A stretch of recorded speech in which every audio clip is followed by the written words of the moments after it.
يا مساء الجمال على احلى متابعين.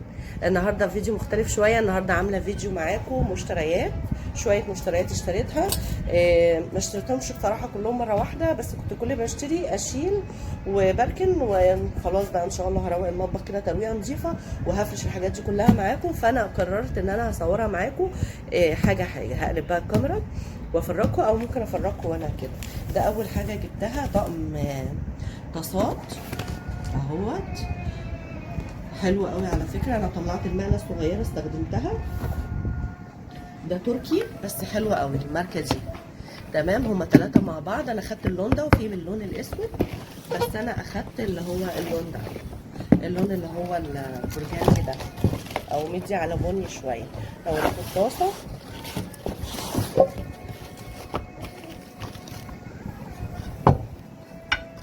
اهي. طاسه حلوه 3 احجام. انا طلعت الصغيره شويه خليتها للبيض، عشان بتاعه اللي هي البيض والحاجات دي كانت باظت قوي عندي، فانا طلعت الصغيره اصغر واحده. دي اكبر واحده اهي، مقاس 28 اهي اهي. او دي اكبر واحده ودي الوسط اهمت.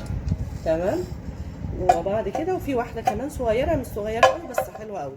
طقم الطاسات ده حلو قوي الصراحه، والراجل شكر لي فيه قوي. وانا استخدمت بقالي الطاسه بقالها تقريبا اسبوعين، جميله جدا وزي الفل. جبت كمان طقم صواني اللي هو CVC ده ليزر. كان في طقم صواني مرايات وفي ليزر، بس انا بصراحه عجبني اكتر الليزر، وكان عاجبني المرايات برضو، بس عجب ماما اكتر الليزر، فانا جبت اللي عجب ماما الصراحه. اهوت ده صينيتين 2 بس اهو. ده ستانلس اصلي، شكل الصينيه حلوه قوي. دول صينيتين 2، صينيه الحجم ده وصينيه تانية بالحجم ده. هما صينيتين دول لسه جايباهم امبارح بالليل. كنت جايبه المرايات ما عجبش ماما قوي، فرحت جبت لها اللي هو الليزر ده علشان ايه، حلو برضو يعني. هو بصراحه عجبني، بس كان نفسي اكتر في المرايات.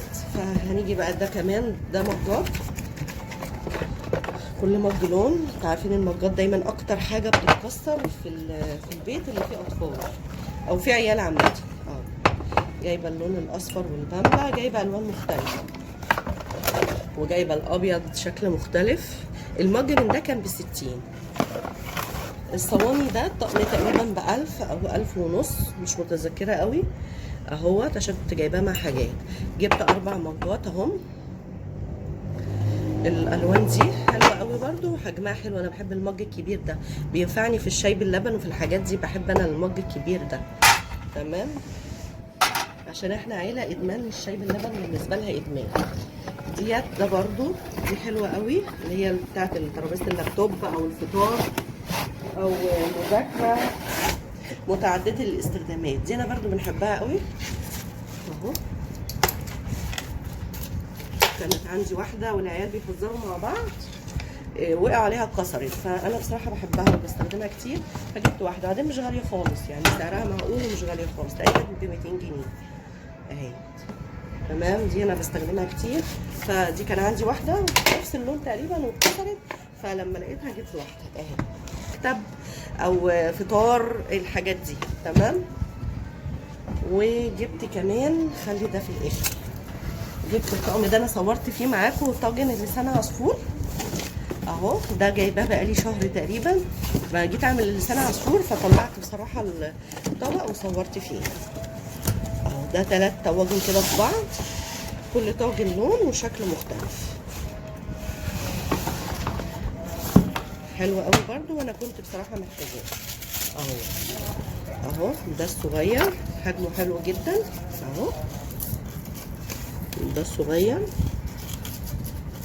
نصه فخار كده ونصه بورسلين اهو، 3 قطع. وده التاني كل واحد لون مختلف. ده الحجم التاني، ده تقريبا اللي عملت فيه لسان عصفور اهو. حلو قوي برضو.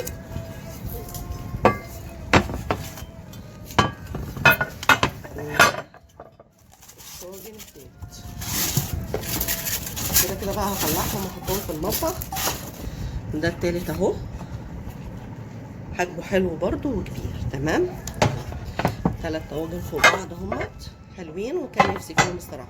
كان نفسي في اللي هم البايركس اللي بيبقى لونه ابيض ده، لومونارك والحاجات دي. بعدين لقيت ده عجبني، ده كان اتقل واغلى واحسن، فعجبني الصراحه لانه جديد وشكل جديد مش متعارف عليه قوي يعني.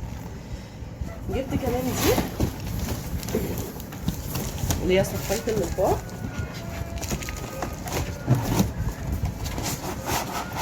دي اللي زي بتاعت ايكيا، بس دي مش من ايكيا يا جماعه. دي زي بتاعت ايكيا بس دي مش من ايكيا، بس هي زي بتاعت ايكيا بالظبط اهي، اسمها سارة. تمام، رخاميه كده فيها نقط كده مجزعه كده نقط اهي، حلوه قوي برضو بالطبق بتاعها عشان تصفي عند الحوض على طول. حلوه بتاعتي برضو ايه، ادمت شويه كده، فقلت ايه نجيب واحده دي حلوه احطها جنب الحوض بدل اللي عندي بقى لها فتره كبيره بصراحه ما غيرتهاش.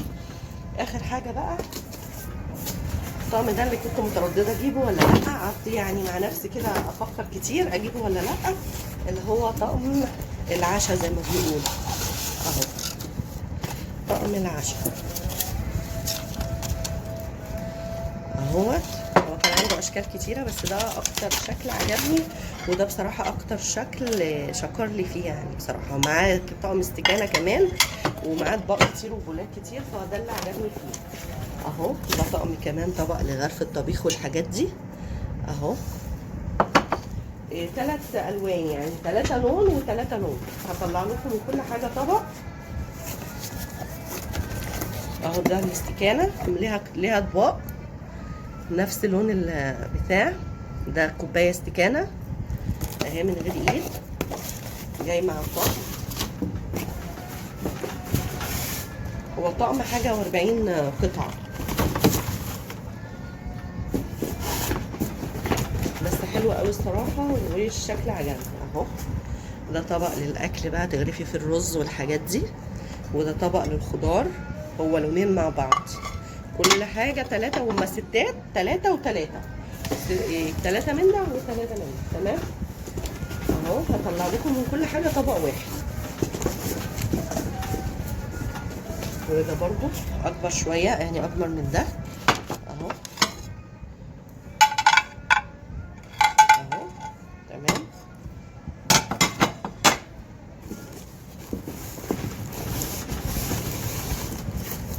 دي اخر حاجه بس فيها حاجات كتيره بقى. بصوا دي للصوصات، دي الطبق بتاع الكوبايه الاستكانه، ودي بولتين 2 للصوصات، ودي كمان للصوصات عشان لو هعمل صوص ولا طحينه ولا حاجه دول للصوصات. وده بقى كمان للشوربات بقى، ده للشوربات. هو عاجبني البوز اللي فيه ده، حاجه جديده يعني. وده للشوربات 6 بقى من للشوربات، من كل حاجه من دي بقى 6. ده 6 وده 6، 3 و3، 3 رصاصي و3 البامبا في ورقه الشجر. قولوا لي رايكم فيه. وده 3 6 و6 6 6 3 و3. وده برضو للمخللات برضو للصوصات، وده دول برضو للصوصات والتسالي والحاجات دي. وده للغرف للطبيخ بقى تغرفي في الطبيخ ولا حاجه. وده للشوربات. وده بتاع الاستكانه 3 من ده برضو، و3 اللون اللي هو البامبا ده. ده كان برضو معانا في ضمن المشتريات. انا الحاجات دي بصراحه كنت عايزه اجيبها وبقالي فتره كبيره نفسي اجيبها، فانا ما جبتهاش كلها مره واحده بصراحه.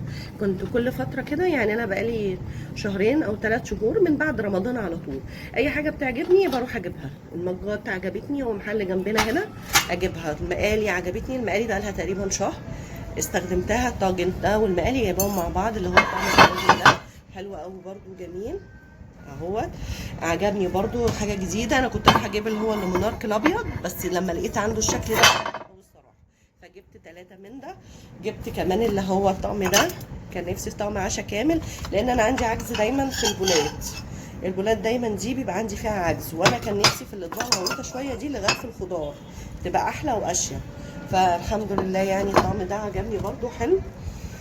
وحلو ان هو معاه طعم الاستكانه. الصواني دي برضو بقالي فتره نفسي اجيبها وعايزه اجيبها، اللي هي الصواني دي اهي حلوه برضو بالليزر، وتقيله الصينيه حلوه يعني، تقيله ومنملكه. وقال لي ان هي يعني الصراحه مش هتصدي ولا يجرى لها اي حاجه. كان عندي طقم شبيه بيه بس لقيت كان لونها مذهب وصدت شويه، برضو بقى لها فتره كبيره قوي قوي عندي، فالايد صدت شويه. فده يعني بيقول لي بصراحه، وانا الايد ده تختلف عن الايد اللي عندي. الايد اللي عندي كنت تحس ان هي زي بلاستيك وعليها قشره، ديت ستانلس يعني كله ستانلس. فاكيد يعني هتبقى حلوه باذن الله. يا رب المشتريات النهارده تكون عجبكم، ويا ريت لو عجبك الفيديو ما تنسيش تعملي لي لايك وتشتركي معايا في القناه وتفعلي زر الجرس علشان يوصلك مني كل جديد من وصفاتنا. اشوفك في فيديو جديد ووصفه جديده. مع السلامه.